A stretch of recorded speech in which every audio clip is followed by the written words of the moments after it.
नमस्कार दोस्तों, आप देख रहे हैं एक भारत डेली और आपके साथ मैं हूं राम बाबू गौतम। जम्मू कश्मीर में एक जगह है पहलगाम और वहां पर जो है 27 लोगों की गोलियों से भून करके हत्या कर दी गई। आतंकवादियों ने उनकी धार्मिक पहचान करके उनकी बहुत बेरहमी से, निर्ममता से, क्रूरता के साथ हत्या कर दी। उन सभी 27 लोगों को मेरी सादर आदरांजलि।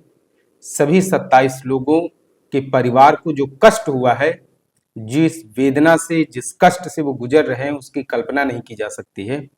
आतंकवादियों ने एक बार फिर से ये साबित कर दिया है कि वो मानवता के सबसे बड़े दुश्मन हैं और इन दुश्मनों के खिलाफ पूरे देश को एकजुट होना चाहिए। आतंकवाद की कमर टूट सके, आतंकवाद पर बहुत बड़ी कार्रवाई हो और इस बार ऐसा सबक सिखाया जाए आतंकवादियों को कि वो भारत में दोबारा से घुसपैठ करने के पहले 100 बार सोचें। जम्मू कश्मीर के पहलगाम में जो घटना हुई है, इस घटना ने पूरे देश के अंदर आक्रोश पैदा कर दिया है। पूरा देश इस समय जो है बहुत ज्यादा भयंकर गुस्से से गुजर रहा है। पूरे देश में लोगों की उन परिवारों के प्रति सहानुभूति है जिन लोगों ने इस आतंकवादी घटना में अपनों को खोया है। 27 लोगों की मौत हो चुकी है और इसमें से 20 लोग करीब अभी भी घायल हैं। जम्मू कश्मीर को बहुत ही सेंसिटिव जोन घोषित कर दिया गया है और वहां पर जो है चप्पे चप्पे पर सुरक्षा की निगरानी की जा रही। चप्पे चप्पे पर जो है सुरक्षा फोर्स को, सुरक्षा बलों को तैनात किया गया है। आतंकवादी वारदात को अंजाम देकर के जम्मू कश्मीर से भागने ना पाए, इसके पूरे पुख्ता इंतजाम कर लिए गए हैं। और मंगलवार की दोपहर को जैसे ही इस घटना की खबर मीडिया में आई, इस खबर की घटना के बारे में पता चला, उसके बाद गृह मंत्री अमित शाह तुरंत आनन फानन में मंगलवार की शाम को ही वो तुरंत जम्मू कश्मीर पहुंचे। उन्होंने वहां पर अधिकारियों के साथ, वहां के मुख्यमंत्री के साथ आनन फानन में बैठक ली और उन सब के अलावा जो है प्रधानमंत्री नरेंद्र मोदी सऊदी अरब के दौरे पर थे और उस दौरे को उन्होंने जो है बीच में छोड़ करके वो भी भारत वापस आ गए हैं। मतलब इस बात का संदेश दिया जा रहा है कि केंद्र सरकार इस आतंकवादी हमले को लेकर के बहुत ज्यादा गंभीर है। राष्ट्र की, देश के लोगों की सुरक्षा को लेकर के सरकार इस मामले में काफी ज्यादा संजीदा है और आतंकवादियों को जो है उनका सबक सिखाया जाएगा। अब इस वारदात के बाद बहुत सारे राजनीतिक दल हैं, वो अलग अलग तरीके से सरकार के ऊपर सवाल उठा रहे हैं, सरकार के ऊपर तीखा हमला बोल रहे हैं। कुछ लोग भारतीय जनता पार्टी के ऊपर आरोप लगा रहे हैं कि जब वहां पर इतनी बड़ी संख्या में पर्यटक, सैलानी थे तो फिर उनकी सुरक्षा में चूक कैसे हो गई। कुछ लोग सरकार के ऊपर भी सवाल उठा रहे हैं, सिस्टम के ऊपर सवाल उठा रहे हैं। बहुत सारी ऐसी चीजें हो रही हैं इस बीच में जो है। लेकिन देश जानता है कि ये वक्त राजनीति का नहीं है, ये वक्त केंद्र सरकार के साथ कंधे से कंधा मिलाकर चलने का है।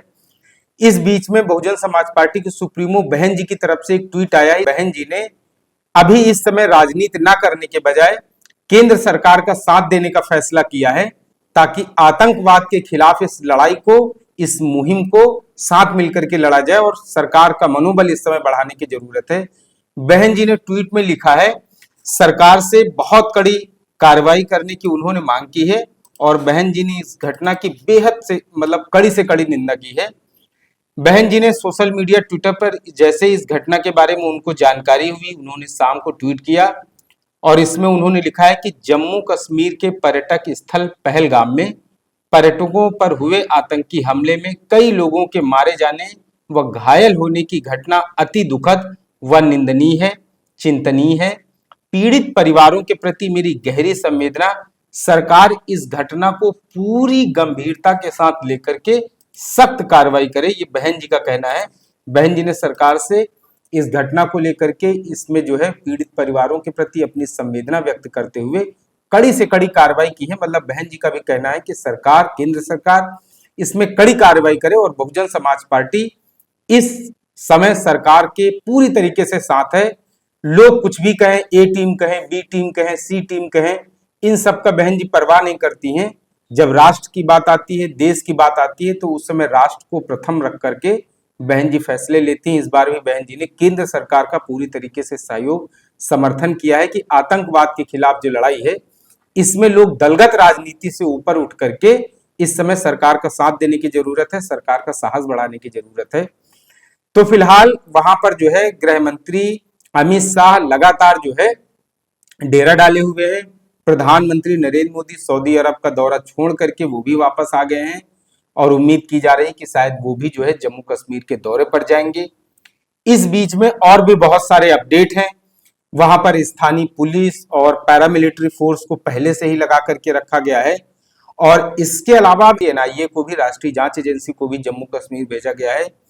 जांच एनआईए जो है वो आतंकवादी हमले की जांच करेगी, किस तरीके से यह हमला हुआ, घुसपैठिए कैसे भारत में जम्मू कश्मीर में एंट्री मिली उनको, बहुत सारी ऐसी चीजें हैं। और वहां पर फोर्स की तरफ से जो है बहुत सघन तलाशी अभियान चलाया जा रहा है। मतलब आतंकवादी कहीं भी छुपे हों उनको बाहर निकालने के लिए सेना ने अपना पूरा दमखम लगा दिया है। और ये जो आतंकवादी घटना हुई है जिसमें 27 लोगों की मौत और 20 लोग घायल हैं, ये एक आतंकवादी संगठन है लश्कर ए तैयबा। इसकी एक हिट स्क्वाड है और इसका नाम है टीआरएफ। इसको बोलते हैं द रेजिस्टेंट फ्रंट। इसने इस हमले की जिम्मेदारी ली है, लश्कर ए तैयबा के टीआरएफ फ्रंट ने, और इसी ने इस हमले को, इस वारदात को अंजाम दिया है, आतंकवादी घटना को। तो फिलहाल सरकार की तरफ से बहुत ही सख्त कार्रवाई करने की तैयारी कर ली गई है और इस हमले में जो भी लोग दोषी पाए जाएंगे, जो भी उन लोगों को सरकार जो है वो बख्शेगी नहीं, उनके ऊपर बहुत कड़ी सजा सरकार देने का सरकार ने मन बना लिया है। अब इस बीच में सरकार की तरफ से एक टोल फ्री नंबर भी जारी किया गया है। अगर जम्मू कश्मीर में आपके कोई परिचित या आपके कोई रिश्तेदार नातेदार वहां पर फंसे हुए हैं, जम्मू कश्मीर अगर घूमने के लिए गए हों, जो भी आपके करीबी लोग हों, उनके लिए सरकार ने एक हेल्पलाइन नंबर जारी किया है। ये हेल्पलाइन नंबर मैं भी आपको बता रहा हूं, इसे आप नोट कर सकते हैं अगर आप कोई जानकारी इस नंबर पर लेना चाहें। नंबर है 9596777669 और इसके अलावा एक और नंबर है 01932225870 और एक व्हाट्सएप नंबर जारी किया गया है, इस पे आप मैसेज करके जानकारी ले सकते हैं। ये नंबर है 9419051940। तो फिलहाल केंद्र सरकार की तरफ से ये नंबर जारी किए गए हैं, ये टोल फ्री नंबर है, इस पर आप कॉल कर सकते हैं, मैसेज कर सकते हैं।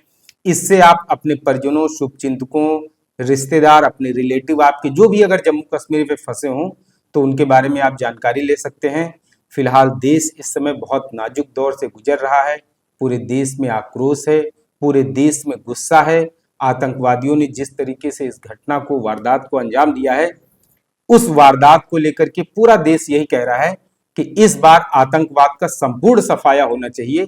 घाटी में बार बार जो खून बहाया जा रहा है लोगों का, जिस तरीके से धार्मिक पहचान करके आतंकवादियों ने धावा बोला, हत्याएं की हैं, इन एक एक हत्याओं का बदला जरूर लेना चाहिए। सरकार को जीरो टॉलरेंस दिखाते हुए आतंकवाद का पूरी तरीके से सफाया करना चाहिए ताकि देश के लोग, हमारे समाज के लोग सुरक्षा के साथ, सुरक्षा की अनुभूति के साथ जीवन जी सकें। जिस तरीके से इस आतंकवादी घटना ने लोगों के अंदर डर और दहशत पैदा की है, वो अपने आप में बहुत ज्यादा चिंता की विषय है। और इस समय पूरे देश को, विपक्षी पार्टियों को भी, जो विरोधी पार्टियां हैं, भारतीय जनता पार्टी पर टीका टिप्पणी बाद में कर ली जाएगी, राजनीति बाद में कर लिया जाएगा। इस समय देश बहुत भावुक और नाजुक दौर से गुजर रहा है। इस समय हर किसी को, चाहे वो सत्ता पक्ष का हो, चाहे विपक्ष का हो, कोई भी हो, अगर आप विचारधारा से असहमत भी रखते हैं भारतीय जनता पार्टी की, उसके बावजूद भी इस समय सबको मिल करके केंद्र सरकार का, बीजेपी सरकार का, मोदी सरकार का साथ देना चाहिए।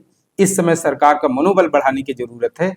आतंकवाद के खिलाफ लड़ाई में सबको एकजुट होने की जरूरत है, जिससे कि आतंकवाद की कमर तोड़ी जा सके, उसके ऊपर कार्रवाई की जा सके, उसके ऊपर लगाम लगाई जा सके। फिलहाल अभी इसमें जो अपडेट है वो 27 लोगों की मौत हुई है, 20 लोग घायल हैं। गृह मंत्री लगातार वहां पर डेरा डाले हुए हैं। प्रधानमंत्री बीच में अपना सऊदी अरब का दौरा छोड़ करके वापस आ गए हैं और बहुत सारी चीजें हैं, अभी इसमें जांच की जा रही है। सरकार इस पे बहुत सख्त कार्रवाई के मूड में है। देखना है आने वाले समय में जो भी अपडेट होंगे आपको जानकारी दूंगा। इस वीडियो के जरिए मैं भी आपसे अपील करता हूं, गुजारिश करता हूं कि इस समय हमें सरकार का साथ देना चाहिए। सोशल मीडिया पर आप ऐसी कोई भी बात ना लिखें जो कार्रवाई करने में बाधा बनती हो। आपसे अपील है, गुजारिश है, इस वीडियो को दूसरे लोगों तक भी शेयर करें, जिससे इस जानकारी को, इस अपील को ज्यादा से ज्यादा लोगों तक पहुंचाया जा सके। एक भारत डेली को अगर आप पहली बार देख रहे हैं तो एक भारत डेली चैनल को, हमारे चैनल को सब्सक्राइब जरूर कर लें, इसे शेयर करें। धन्यवाद।